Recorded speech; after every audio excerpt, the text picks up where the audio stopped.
She smirked. My old boyfriend messaged me. Maybe I'll return to him. I just nodded. Follow your heart. That weekend, at her beloved spot, she nearly dropped her purse seeing me with the very coworker she used to mock. It's funny how life has a way of showing people exactly what they've been taking for granted, usually at the most inconvenient moments possible. I'd been with Jessica for 5 years, building what I thought was something solid in our shared Denver apartment, complete with morning coffee routines and weekend plans that felt like the foundation of a real future together. I'm Blake, 32, financial analyst at Morrison & Associates, the kind of guy who believes in compound interest, reliable returns, and showing up when you say you will. Jessica worked in marketing at a boutique firm downtown, ambitious and driven, always talking about building her personal brand and making strategic career moves. That Tuesday evening in March, she walked through our apartment door with this barely concealed smirk on her face, the kind that meant she had news she was dying to share but wanted to savor the moment first. You'll never guess who reached out to me today, she said, setting down her designer bag with deliberate casualness. I looked up from my laptop where I'd been reviewing quarterly reports. Try me. Ryan messaged me on LinkedIn. You remember Ryan from college, right? My ex. I remembered Ryan. Dropout who'd disappeared junior year owing everyone money, including Jessica. What's he want? Her eyes lit up with excitement she couldn't quite hide. He's been traveling through Asia for 3 years, building this incredible cryptocurrency consulting business. His LinkedIn is full of these amazing success stories, investment posts, pictures from Singapore, Tokyo, Hong Kong. He's completely transformed himself. I watched her scroll through his profile on her phone, showing me photos of expensive restaurants and business meetings. Says he learned from his mistakes and wants to discuss our unfinished business. Can you believe that? Actually, I could believe it perfectly. What I couldn't believe was that she was buying it so completely. Sounds like he's doing well for himself, I said neutrally. He is. Look at this post about his latest crypto deal, $300,000 profit in 2 weeks. She showed me a screenshot that looked suspiciously polished for someone supposedly traveling constantly. I'll be honest, Blake, I'm torn. We have this stable thing, you know? But Ryan represents this whole different life, this excitement and possibility I've been missing. There was 5 years reduced to this stable thing, while a guy who'd ghosted her after borrowing money was suddenly representing excitement and possibility. I'd been secretly planning to propose during our upcoming anniversary weekend in Aspen, had the custom-designed ring hidden in my home office safe for 2 months now. Apparently, I'd been planning a future she wasn't even sure she wanted. I've been thinking about it all day, she continued. He wants to meet up this weekend to talk about where we both are now. I know it sounds crazy, but what if this is the universe giving me a second chance at something amazing? The universe? What are you going to do? I asked. I don't know yet. I mean, you and I have something comfortable, something safe. But comfortable isn't everything, is it? Sometimes people need more than just financial security and predictable routines. Comfortable. Predictable. This from the woman who used to tell people I was the most thoughtful person she'd ever met, who bragged about how I remembered every important date and actually listened when she talked about her goals. Now I was apparently the human equivalent of a savings bond, reliable but boring. I need to be honest with you about something, she said, sitting down across from me. I've been feeling restless lately. You're wonderful, you really are, but lately I've been wondering if we want the same things. You're content with your job, your routine, your modest goals. Ryan talks about taking risks, building empires, living boldly. Living boldly with other people's money, apparently, but I kept that observation to myself. So what are you saying? I'm saying maybe I need to explore this. See what Ryan's offering. See if there's still something there worth pursuing. She reached for my hand with practiced sincerity. You understand, right? You wouldn't want me to spend the rest of my life wondering, what if, would you? The manipulation was smooth. I had to give her credit. Make it seem like she was doing us both a favor by potentially blowing up our relationship for a guy who'd proven himself unreliable once already. Follow your heart, I said simply. Her face registered surprise, like she'd expected me to fight harder, beg her to reconsider, promise to be more exciting or take bigger risks. That's it? You're just okay with this?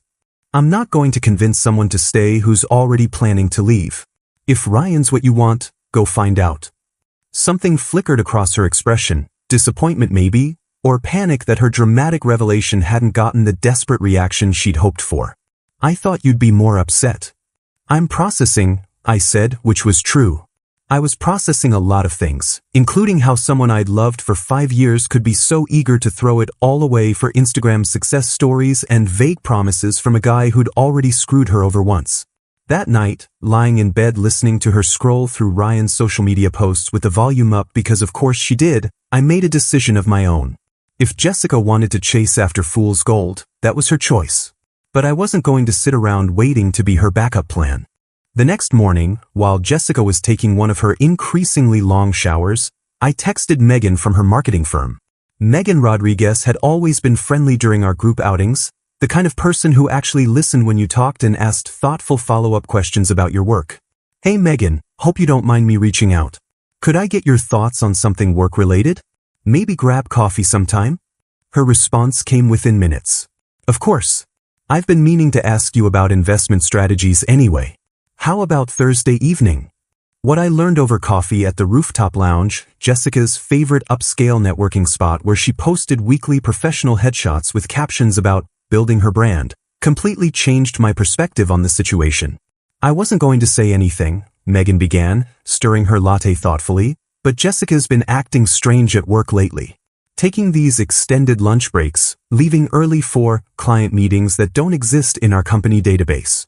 She paused, seeming to weigh her words carefully. And I've noticed this Ryan guy commenting on all her professional posts with messages that are way too flirtatious for LinkedIn. Hearts and fire emojis on posts about quarterly marketing reports? Come on. I felt something cold settle in my stomach. How long has this been going on? About 3 weeks. She's been super secretive about her phone, jumping every time it buzzes. Yesterday, she got this huge bouquet of flowers delivered to the office with no card, claimed they were from a grateful client, but the delivery guy asked specifically for Jessica by her maiden name. The conversation flowed naturally from there, and I found myself genuinely enjoying Megan's company in a way I hadn't experienced in months. She was genuinely interested in my financial analysis work, asked intelligent questions about market trends, and shared her own frustrations with the marketing industry's obsession with superficial metrics over genuine results. I've watched Jessica manipulate situations for personal gain more times than I can count, Megan admitted. She's brilliant at reading people and telling them exactly what they want to hear. But you seem different, Blake. More genuine. When we decided to take a casual photo together, just two friends having coffee and discussing business strategies, I posted it with a simple caption, "Great conversation about investment planning with a fellow professional. Always learning something new." Jessica's response was immediate and explosive. My phone started buzzing within 10 minutes of posting, call after call that I let go to voicemail. The texts started coming in rapid succession. What the hell are you doing with Megan? Are you trying to sabotage my career? Why are you suddenly interested in my boring coworker? This is incredibly inappropriate and unprofessional. When I finally answered her call, her voice was shrill with panic and rage. Blake, what game are you playing here? You know I work with Megan.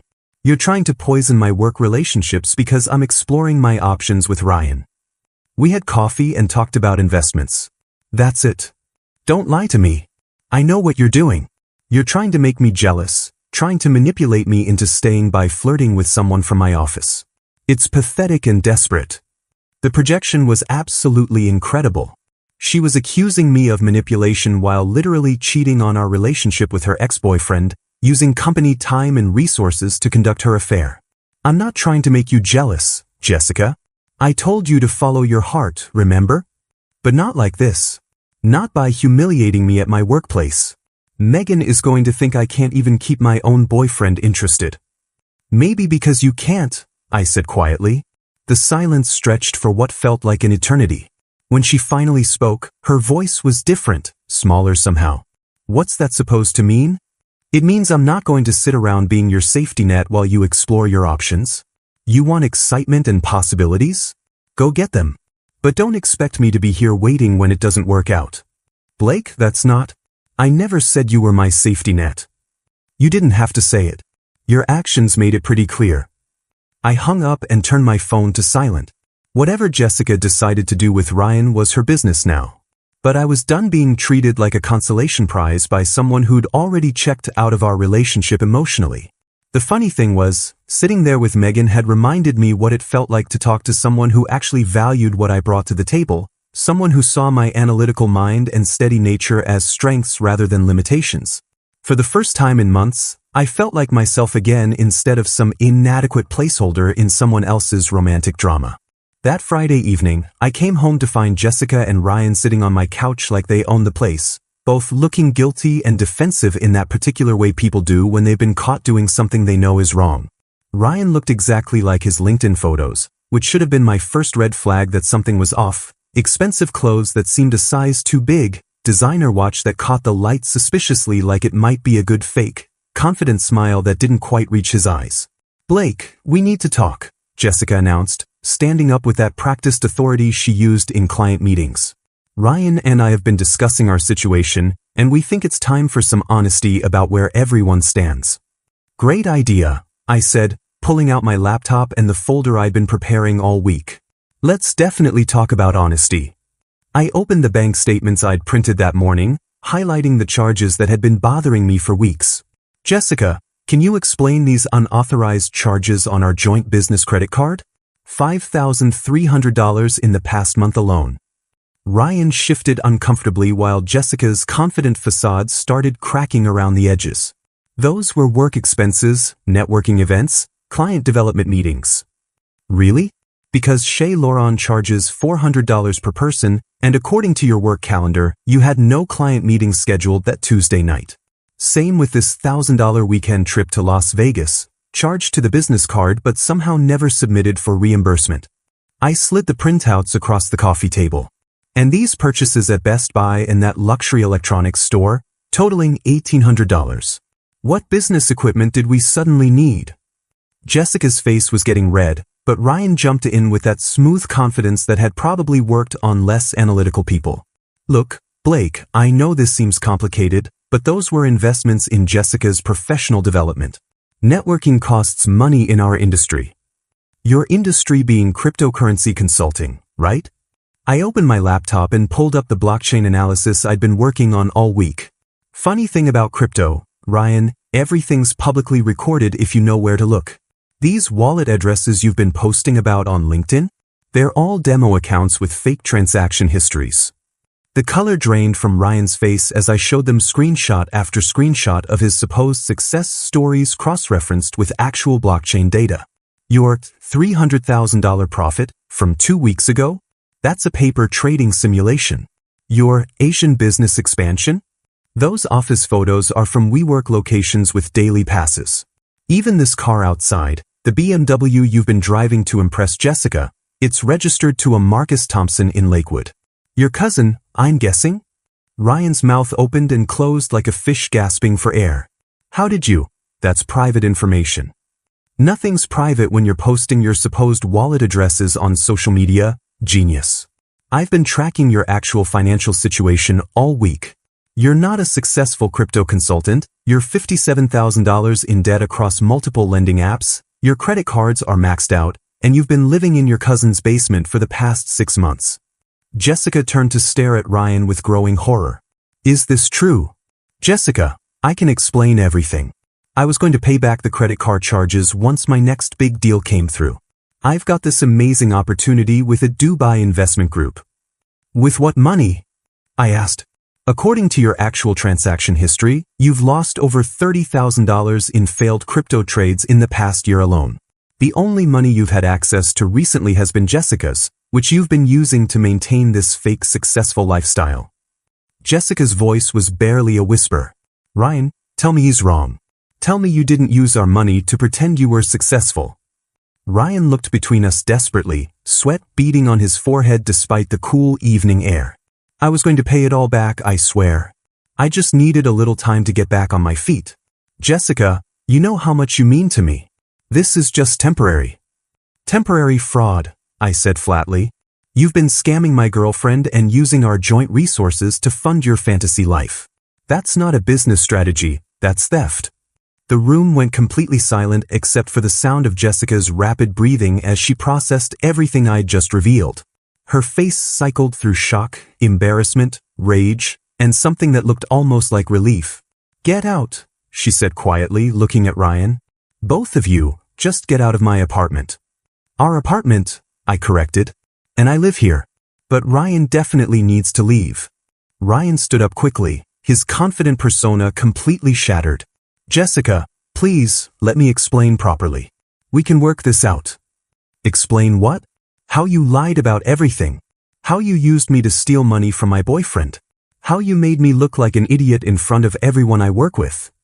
Her voice was getting louder with each word. "I defended you to my coworkers, told them you'd changed, that you were this successful entrepreneur. Do you know how humiliated I am right now?" As Ryan gathered his fake designer jacket and headed for the door, he turned back with one last desperate attempt at manipulation. "Jessica, this doesn't change how I feel about you. Once I get back on my feet financially, we can build something real together." "With whose money?" I asked. "Because according to these records, you don't have any of your own." The door slammed behind him with a finality that seemed to surprise Jessica as much as it did me. We sat there in silence for several minutes while she processed the complete destruction of her romantic fantasy, and I wondered what exactly happened next between us. What happened next was Jessica launching a calculated social media campaign that would have impressed me with its strategic precision if it hadn't been aimed directly at destroying my reputation. Within 48 hours of Ryan's humiliating exit, she'd crafted a series of LinkedIn posts that painted me as a financially controlling and professionally jealous partner who'd sabotaged her networking opportunities with successful entrepreneurs. "Sometimes you discover that the person closest to you is the biggest obstacle to your growth," read her first post, complete with a professional headshot and carefully chosen hashtags about breaking free from toxic partnerships. When someone monitors your business expenses and tries to isolate you from career opportunities, it's time to recognize the manipulation for what it is. The posts gained immediate traction in Denver's marketing circles, with dozens of comments from colleagues and connections offering support for her brave decision to prioritize professional growth over comfort zones. She followed up with inspirational content about refusing to let anyone dim your light and recognizing when someone's insecurities are projecting onto your success.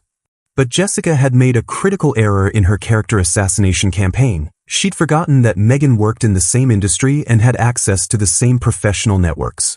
While Jessica was busy portraying herself as a victim of financial abuse, Megan was quietly fact-checking her claims with mutual colleagues and sharing screenshots of Jessica's previous social media posts. Interesting how Blake went from being the most supportive partner who believes in my dreams just 2 months ago to being financially controlling now. Megan commented on one of Jessica's posts, along with a screenshot from Jessica's own Instagram where she'd bragged about my investment advice helping her build her emergency fund. Also curious about these successful entrepreneurs she mentions, since our company has no record of any of these supposed business meetings. Other coworkers started chiming in with their own observations, pointing out inconsistencies in Jessica's narrative and sharing their own uncomfortable experiences with Jessica's tendency to manipulate professional situations for personal gain. The tide really turned when a cryptocurrency investigator named Alex Johnson started commenting on Jessica's posts with some very uncomfortable questions. "Interesting that you mention Ryan Martinez as a successful entrepreneur," Alex wrote. "We've been tracking Mr. Martinez across 3 states for investment fraud totaling over $200,000. He's wanted for running fake cryptocurrency seminars and stealing deposits from aspiring traders." The comments section exploded as other victims began sharing their stories.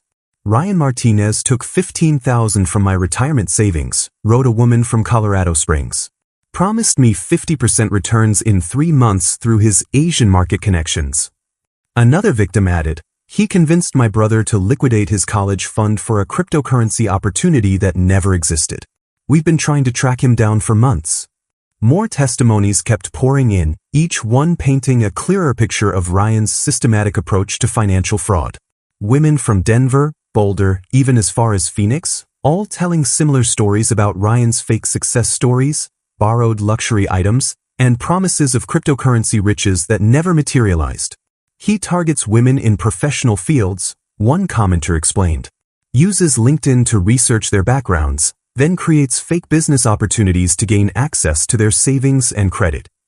Jessica's posts went from receiving supportive comments to becoming a catalog of Ryan's criminal activities, with victims using her comment sections to warn others and share resources for reporting fraud. Her attempt to portray me as controlling and jealous had backfired spectacularly, instead exposing her as either a willing accomplice or a spectacularly naive victim of an obvious scam. The final nail in her social media coffin came when Alex Johnson posted copies of Ryan's arrest warrants and fraud charges across multiple jurisdictions. For anyone still defending Ryan Martinez's character, he wrote, "Here are the official documents. Ms. Thompson, you might want to contact Denver police, since you appear to have been providing him access to financial resources and potential victims." Watching Jessica's professional reputation crumble in real time through LinkedIn notifications was almost surreal. The woman who'd spent weeks crafting her image as a savvy marketing professional was now associated with cryptocurrency fraud and financial scams. Her carefully curated professional brand, built over years of strategic networking and thought leadership posts, destroyed in a matter of days by her own poor judgment and vindictive social media campaign. By the end of the week, Jessica had deleted most of her posts and switched her LinkedIn to private, but the damage was permanent. Screenshots had been saved, shared, and documented by fraud investigators building their case against Ryan. Her attempt to destroy my reputation had instead created a digital paper trail that would follow her career for years to come. The court-mandated property division meeting 2 weeks later turned into an absolutely surreal theater of financial desperation that I'll never forget. Ryan showed up in his cousin's BMW, still trying to maintain the facade of success, but when it came time to pay the mediator's fees, he attempted to use 3 different cryptocurrency debit cards that were all declined for insufficient funds. The hired mediators, professional arbitrators who'd probably seen every kind of financial drama imaginable, watched with barely concealed amusement as Ryan's confident demeanor crumbled with each declined transaction. "Perhaps we could reschedule until Mr. Martinez resolves his payment issues," the lead mediator suggested diplomatically. That's when I discovered something that made my blood run cold. My collection of rare collectible trading cards, worth approximately $15,000 and stored in a fireproof safe in my home office, was completely gone. Along with my laptop, my tablet, and Jessica's grandmother's jewelry that she'd claimed was irreplaceable. "Where's my card collection?" I asked Jessica directly. Her face went pale, eyes darting to Ryan, who suddenly seemed very interested in studying his fake Rolex. "I don't know what you're talking about." "The Pokemon and Magic cards in the fireproof safe. The one only you and I knew the combination to." Ryan cleared his throat nervously. "Maybe we should focus on dividing the shared assets first, then worry about individual property disputes." But I'd already pulled out my phone and started reviewing the building's security footage that I'd requested earlier that week. Our apartment building had cameras in all the hallways, and the management company had been surprisingly cooperative when I'd explained the situation and mentioned potential theft charges. "Actually, let's look at this interesting footage from last Tuesday," I said, connecting my phone to the mediator's conference room screen. "That's you, Ryan, entering with Jessica's key card at 2:47 p.m., when Jessica was supposedly at her client lunch and I was in meetings all afternoon." The grainy black and white footage clearly showed Ryan entering our apartment with a key card, then leaving 43 minutes later carrying a suspicious duffel bag that definitely hadn't been with him when he'd arrived. The timestamp and building's electronic key card logs provided perfect documentation of exactly when he'd accessed our apartment and how long he'd been inside. "You want to explain what was in that bag?" I asked. Ryan's face had gone from confident to panicked to completely defeated in the span of about 30 seconds. "Look, Blake, I can explain everything. I was desperate, okay? I had these creditors threatening me, dangerous people who don't take no for an answer. So you decided to steal from your girlfriend's ex-boyfriend? I was going to pay it back once I got on my feet. Those cards, they're just collectibles, right? You weren't using them anyway." The casual dismissal of $15,000 worth of carefully curated collectibles as just anything made me want to reach across the table, but the mediators were already taking notes and asking very pointed questions about criminal activity and police involvement. "Mr. Martinez," the lead mediator interrupted, "are you admitting to theft of personal property?" Jessica jumped in desperately. "He didn't mean it like that. Ryan's been under incredible stress. He's not thinking clearly. Actually, I said, pulling up another screen on my phone. The building management company mentioned this isn't the first theft incident they've investigated involving Mr. Martinez. Apparently, there have been 3 other complaints from tenants in buildings where Ryan had access through various girlfriends. The room went completely silent as I shared the property management company's email detailing previous incidents where valuable items had gone missing from apartments that Ryan had visited. Electronics, jewelry, cash, even prescription medications, all from apartments belonging to women who'd been dating Ryan and given him access to their homes. Ryan broke down completely at that point, tears streaming down his face as he admitted everything. I never meant for it to go this far. I started with small stuff, things I thought people wouldn't miss. But the gambling debts kept getting bigger, and these people, they don't care about explanations or payment plans. What gambling debts? Jessica asked, her voice barely above a whisper. Sports betting, cryptocurrency futures trading, poker games with people who charge interest rates that would make loan sharks blush. I owe almost $80,000 to people who've made it very clear what happens if I don't pay. The mediators were already reaching for their phones to contact law enforcement as Ryan continued his confession, detailing months of systematic theft from multiple victims to fund his gambling addiction and maintain his fake lifestyle. Jessica sat there in stunned silence as she realized she'd not only enabled a criminal but had potentially made herself an accessory to multiple felonies by providing access and covering for his activities. 3 weeks after Ryan's arrest for multiple counts of theft and fraud, I thought the nightmare was finally over. I was wrong. Jessica launched one final, desperate manipulation attempt that was so brazen and poorly executed that it actually impressed me with its sheer audacity. She called me at work on a Thursday morning, voice trembling with what sounded like genuine panic, claiming she'd discovered evidence that I had been embezzling client funds through my financial analysis work. "Blake, I found something terrible on your computer before I moved out," she said, her words tumbling together in rehearsed urgency. "Bank transfer records, email chains with clients, evidence that you've been manipulating their investment accounts for personal gain. I have to report this to the SEC and your licensing board."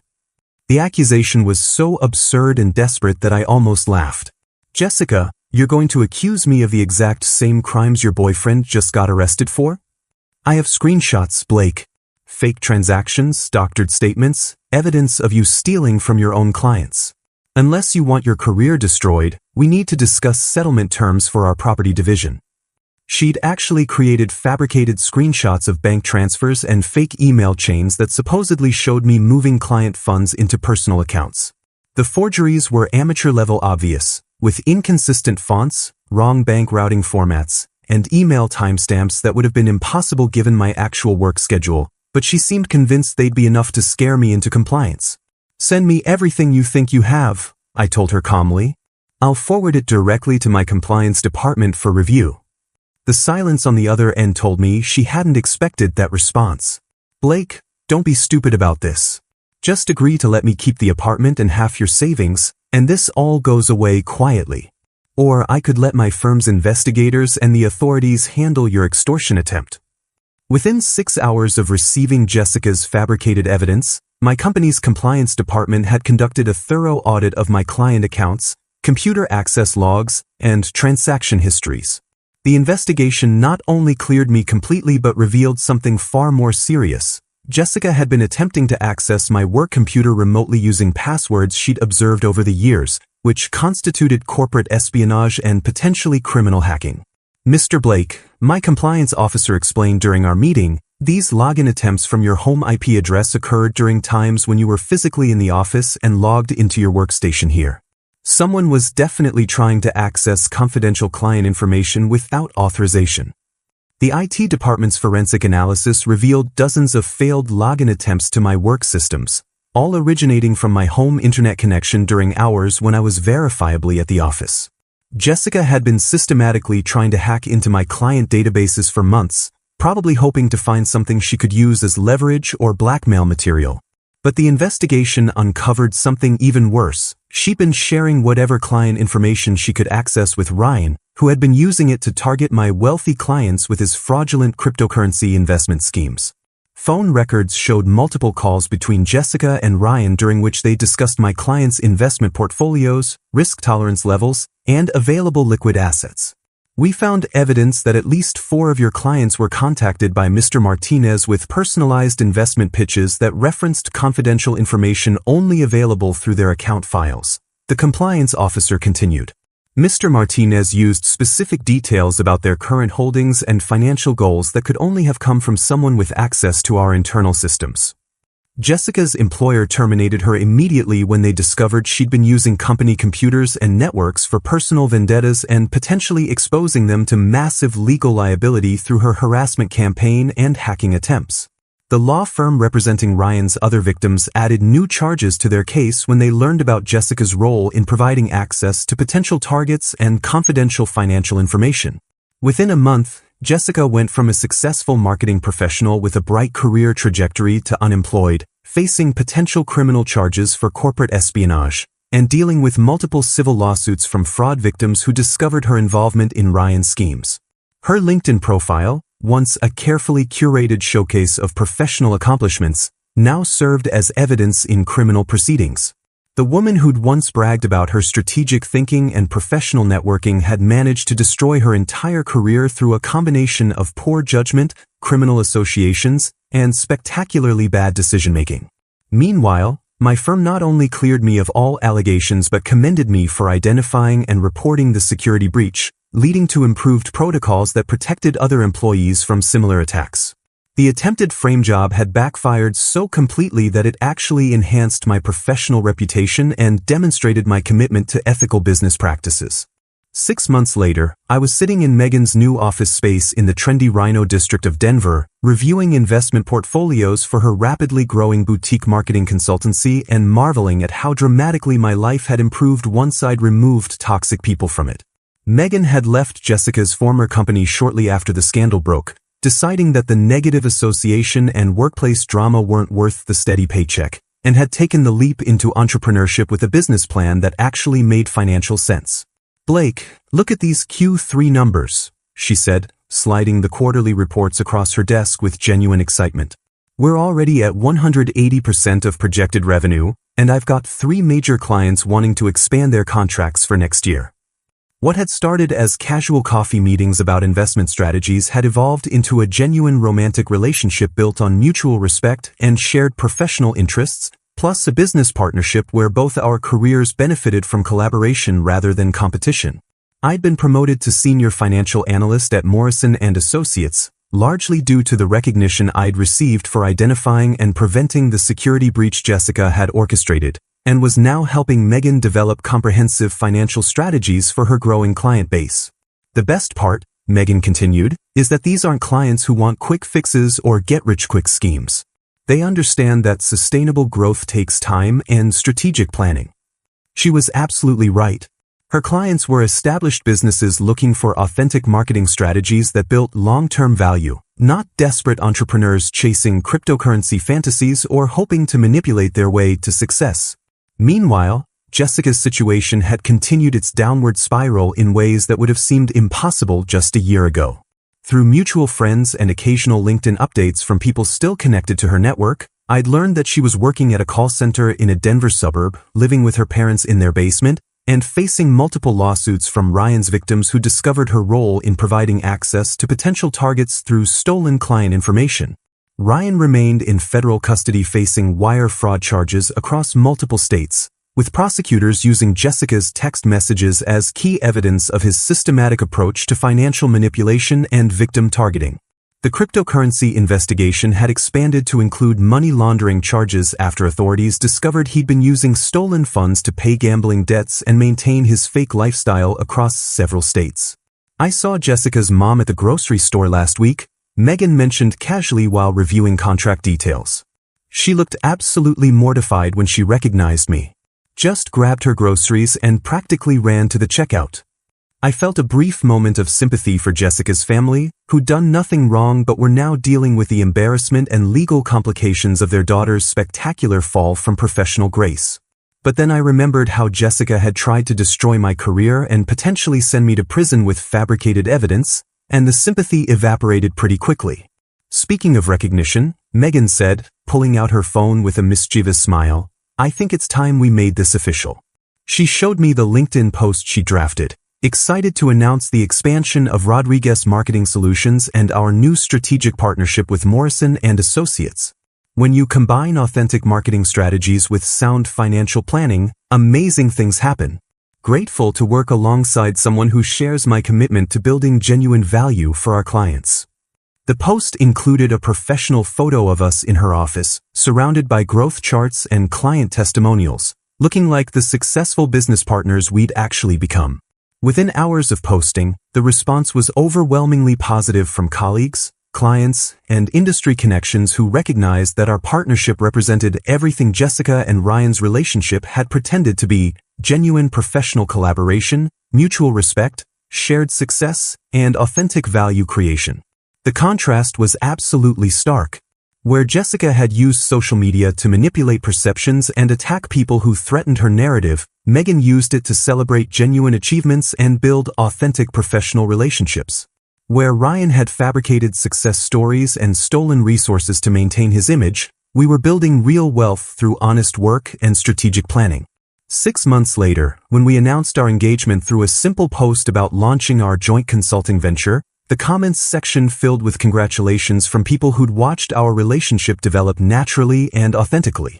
No dramatic proclamations about finding real love or escaping toxic partnerships, just two professionals who'd found each other and decided to build something meaningful together, both personally and professionally.